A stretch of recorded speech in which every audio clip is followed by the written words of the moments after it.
Scrap tires, burnt to retrieve steel, or in some cases used to roast livestock. Then, dangerous emissions, which will later create health problems.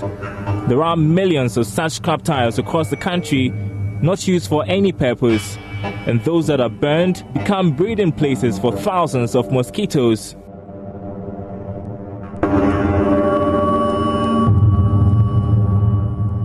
Entrepreneur Jeffrey Abua has however found use for these abandoned tires. He's brought me to one of the places in Accra where he collects them.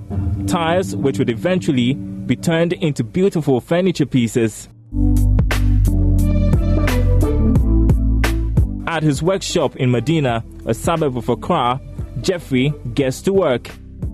Jeffrey, who was a wallpaper painter, recounts how the idea to make furniture pieces from vehicle tires came to him. I had this client, Akwesi Bonsu, of My Story magazine. Akwesi Bonsu wanted a center table, but the way he described a center table, I realized I can't get some in Ghana, but he saw it online. It was not type per se, but a round wooden furniture sort of, so he wanted that. In his quest to satisfy his client, he began to roam. We roamed the streets of Accra, we couldn't get. So for us, when we got to Jowulu, they had packed some car tires, I think roughly about 100. And these guys were about to set fire in them. They were whisk tires, they were about to set fire in them.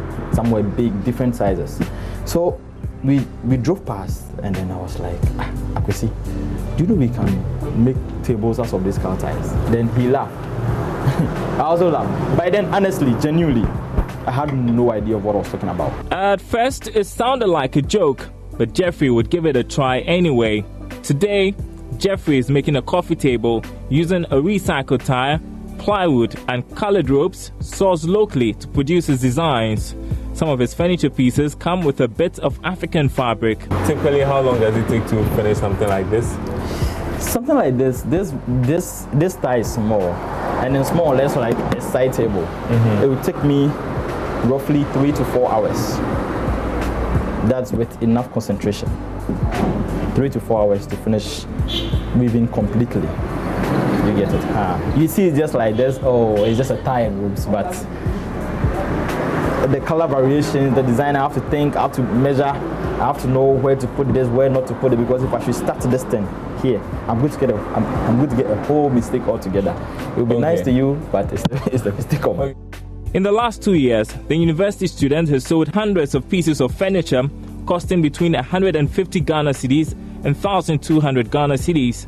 His main mode of advertisement is social media, and on the average, has 4 to 5 clients calling every week for his products. It takes about, depending on the order that the client asks for, it takes about 3 to 4 days to finish with the client project, because most of the things I do are bespoke. So clients will, decide, okay, I want this color, I want that color, I want this, I want that design that you did for this person, but do it like this for me. I allow clients to be free, so that, you also feel a part of the whole production process. So when you have this in your room, you realize that, okay, I give the design out, I wanted it like this, and I have it like this. Jeffrey has currently employed 2 people, and he's excited about what he does. In fact, his ambition is to create several production centers across the country and pass on the skill to more young people. But what excites him the most is the impact he's making on the environment and the lives he may be saving by collecting these scrap tires. There's this guy, Boyan Slat. Boyan Slat traveled, he's a diver. He has come up with a research that there are more plastics in the sea than fishes. That is now.